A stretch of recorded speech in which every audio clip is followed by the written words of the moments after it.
Well, good evening. I know that not everyone watching this debate will necessarily agree with what I have to say, but I'm an Aussie and live over here in America, and they tell me I have an accent, and so it doesn't matter what I say. Some people tell me, we just like you here saying it. So I hope you enjoy me saying it anyway. Well, the debate topic is this: is creation a viable model of origins in today's modern scientific era? You know, when this was first announced, we're seeing people in being indoctrinated to believe that creationists can't be scientists. I believe it's all a part of secularists hijacking the word science. I want you to meet a modern-day scientist who is a biblical creationist. So here's a biblical creationist who's a scientist who's also an inventor. And I want young people to understand that, you know. Or Dr. Raymond Damadian. He is a man who invented the MRI scanner and revolutionized medicine. He's a biblical creationist. But I want us to also understand molecules to man evolution belief has nothing to do with developing technology. You see, when we're talking about origins, we're talking about the past. We're talking about our origins. We weren't there. You can't observe that, whether it's molecules to man evolution or whether it's a creation account. And when you're talking about the past, we like to call that origins or historical science, knowledge concerning the past. Here at the Creation Museum, we make knowledge. Secular evolutionists teach that all life developed by natural processes from some primordial form, that man is just an evolved animal, which has great bearing on how we view life and death. For instance, as Bill states, it's very hard to accept for many of us that when you die, it's over. But you see, the Bible gives a totally different account of origins, of who we are, where we came from, the meaning of life, and our future. And creation is the only viable model of historical science confirmed by observational science in today's modern scientific era. And that is time. And here's my concern. What keeps the United States ahead, what makes the United States a world leader, is our technology, our new ideas, our innovations. If we continue to eschew science, eschew the process, and try to divide science into observational science and historic science, we are not going to move forward. We will not embrace natural laws. We will not make discoveries. We will not invent and innovate and stay ahead. So if you ask me if Ken Ham's creation model is viable, I say no. It is absolutely not viable. So stay with us over the next period, and you can compare my evidence to his. Thank you all very much.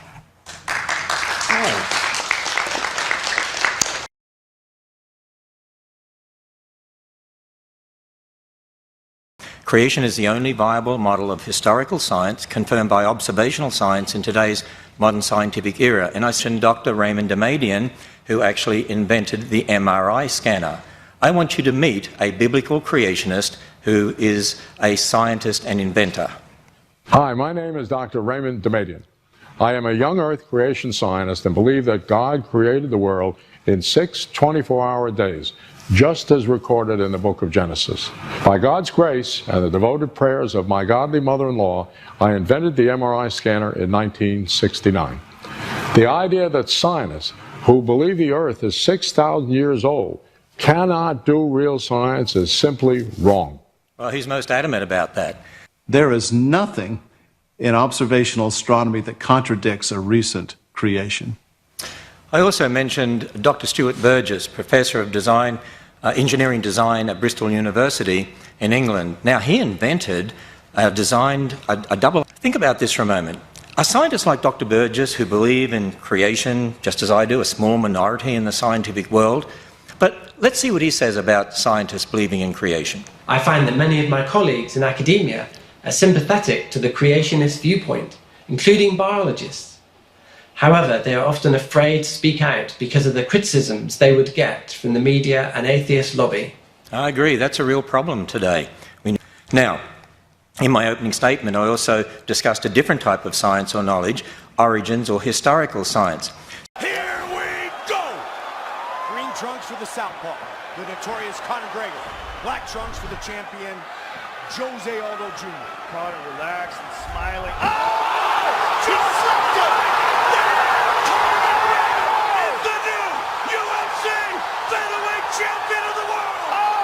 Even some public school textbooks actually, well, they sort of acknowledge the difference between historical and observational science. Here is an earth science textbook that's used in public schools, and we read this. In contrast to physical geology, the aim of historical geology is to understand Earth's long history. And then they make the statement, we observe things in the present, and then, okay, we're assuming that that's always happened in the past, and we're going to try and figure out how this happened. See, there is a difference between what you observe and what happened in the past. Let me illustrate it this way. If Bill Nye and when I've heard Bill Nye talk about how a smoke detector works using the radioactive element americium. And you know what? I totally agree with him on that. We agree how it works. We agree how radioactivity enables that to work. But if you're then going to use radioactive elements and talk about the age of the Earth, you've got a problem because you weren't there. We've got to understand parent elements, daughter elements, and so on. We could agree whether you're There's a saying in science, extraordinary claims require extraordinary proof. So, the process of testing claims, the world is flat, the world is round, is what we call science. Now, if you have a claim that can't be tested, that's what we call pseudoscience. The difference between pseudoscience and regular science is whether or not you can test it. The flat Earth, well, that didn't stand up to tests. The round Earth did. Extraordinary claims require extraordinary proof. The world is round. I'm out of here. And that's not what's being taught in our public schools, and that's why kids aren't being taught to think critically and correctly about the origins issue. But you know, it's also important to understand when talking about creation evolution, both involve historical science and observational science. If our origins or historical science based on the Bible's account of origins is true, then there should be predictions from this that we can test. Well, Genesis 1:1 seems like a good place to start. In the beginning, God created the heavens and the earth. We've literally already run into a problem. The first sentence of the first page. See, the Bible here says that the heavens and the earth were created at the same time. But we now know, thanks to science, that the universe is 13.8 billion years old, and the earth is only 4.5 billion years old. So it's not accurate. And it doesn't stop there. The next sentence says, the earth was without form and void, and darkness was over the face of the deep, which would imply that the sun hadn't yet been created. But again, as we know, the sun was created before the earth. It then goes on to talking about God making an expanse that separated the waters that were below the expanse from the waters that were above the expanse, and calling it heaven. This would imply that God created a firmament which sits above the earth, above which is a vast ocean. But of course, thanks to the numerous probes that we sent out into space, we again know that this isn't true. Genesis 1:16, and God made the two great lights, the greater light to rule the day and the lesser light to rule the night, and the stars. This is kind of a double whammy, because first, the Bible is saying that the moon emits light, which of course it doesn't, it actually reflects light from the sun. Secondly, it's saying that the sun is separate from the stars, whereas now of course we know that they're one and the same. So I haven't even got past the first page, and we've already run into enough errors to completely discredit the scientific value of this book. So he had in mind what we today know as an evolutionary tree of life, that all life has arisen from some primordial form. Now, when you consider the classification system, kingdom, phylum, class, order, family, genus, species, we would say as creationists, and we have many if you teach creation in the public schools, that's teaching religion. If you teach evolution, that's science. And I'm going to say, wait a minute. Actually, the creation model here, based upon the Bible, observational science confirms this. This is what you observe. You don't observe this tree. Actually, it's the public school textbooks that are teaching a belief, imposing it on students, and they need to be teaching them observational science to understand the reality of what's happening. Right. Let me introduce you to another biblical creationist who is a scientist. Hi, my name is Dr. Andrew Fabich. I got my PhD from the University of Oklahoma in microbiology. I teach at Liberty University and I do research on E. coli. You see, I keep emphasizing we do need to understand the difference between experimental or observational science and historical science. And you know what? The secularists don't like me doing this because they don't want to admit that there's a belief aspect to what they're saying. And there is, and they can't get away from it.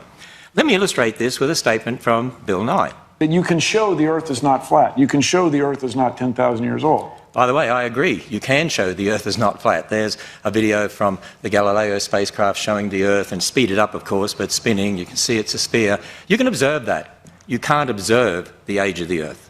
You don't see that. You see, again, I emphasize there's a big difference between historical science, talking about the past, and observational science, talking about the present. And I believe what's happening is this, that students are being indoctrinated by the confusion of terms, the hijacking of the word science and the hijacking of the word evolution in a bait and switch. Let me think. You know, we admit our origins of historical science is based upon the Bible, but I'm just challenging evolutionists to admit the belief aspects of evolution and be upfront about the... So this is the geological, astronomical, anthropological, biological history as recorded in the Bible. So this is concerning what happened in the past that explains the present.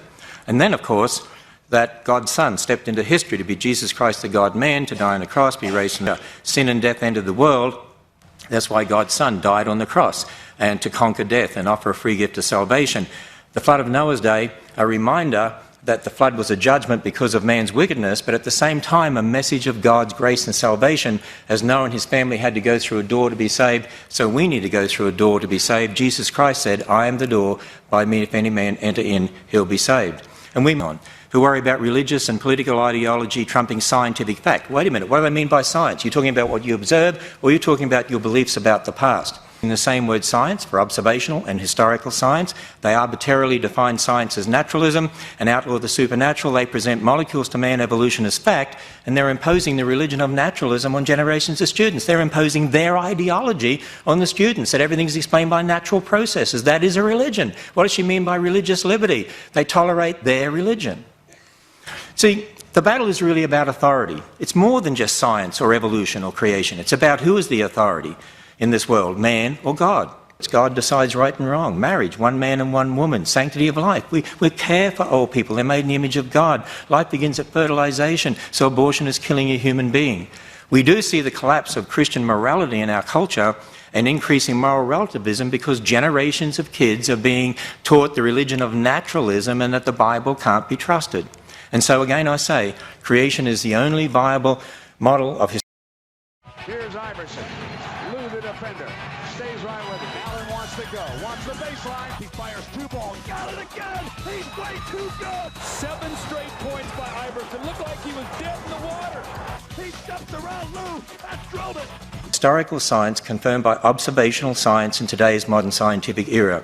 You know what? I'm a science teacher. I want to see kids taught science. I love science. I want to see more Dr. Demadians in the world. You know, if we teach them the whole universe is a result of natural processes and not designed by a creator God, they might be looking in the wrong places or have the wrong idea when they're looking at the creation in regard to how you develop technology, because if they look on it as just random processes, that could totally influence the way they think. Everybody knows you never go full retard. You went full retard, man. Never go full retard. If they understand it was a perfect world marred by sin, that could have a great effect on how they then look for overcoming diseases and problems in the world. I want children to be taught the right foundation, that there's a God who created them, who loves them, who died on the cross for them, and that they're special. They're made in the image of God. Very good. Thank you, Mr. Ham. We can applaud Mr. Ham's presentation. Thank you very much. And Mr. Ham, I learned something. Thank you. But let's take it back around to the question at hand. Does Ken Ham's creation model hold up? Is it viable? And snow ice forms over the winter as snowflakes fall and are crushed down by subsequent layers. They're crushed together and trapping the little bubbles. And the little bubbles must needs be ancient atmosphere. There's nobody running around with a hypodermic needle squirting ancient atmosphere into the bubbles. And we find certain of these cylinders to have 680,000 layers. 680,000 snow, winter, summer cycles. How could it be that just 4,000 years ago, all of this ice formed? Let's just run some numbers. This is some scenes from lovely Antarctic. Let's say we have 680,000 layers of snow ice and 4,000 years since the Great Flood. That would mean we'd need 170 winter-summer cycles every year for the last 4,000 years. I mean, wouldn't someone have noticed that? Wow. Wouldn't someone have noticed that there's been winter-summer 170 times one year? If we go to California, there's a famous tree in Sweden, Old Tico, is 9,550 years old. How could these trees be there if there was an enormous flood just 4,000 years ago? You can try this yourself, everybody. I don't mean to be mean to trees, but get a sapling and put it underwater for a year. It will not survive in general, nor will its seeds. They just won't make it. So how could these trees be that old if the Earth is only 4,000 years old? Now, geologists on the outside study the rate at which soil is deposited at the end of rivers and deltas, and we can see that it takes a long, long time for sediments to turn to stone. Also, in this picture, you can see where one type of sediment has intruded on another type. And to Mr. Ham and his followers, I say this is something that we in science want. We want the ability to predict. And your assertion that there's some difference between the natural laws that I use to observe the world today and the natural laws that existed 4,000 years ago is extraordinary and unsettling. Edwin Hubble, oh, sorry, there you go. You got to be kidding me, God. Edwin Hubble was sitting at Mount Wilson, which is up from Pasadena, California. On a clear day, you can look down and see where the Rose Parade goes. It's that close to civilization. But even in the early 1900s, the people who selected this site for astronomy picked an excellent site. The clouds and smog are below you. And Edwin Hubble sat there at this very big telescope night after night studying the heavens. And he found that the stars are moving apart. The stars are moving apart. And he wasn't sure why, but it was clear that the stars are moving farther and farther apart all the time. So people talked about it for a couple decades.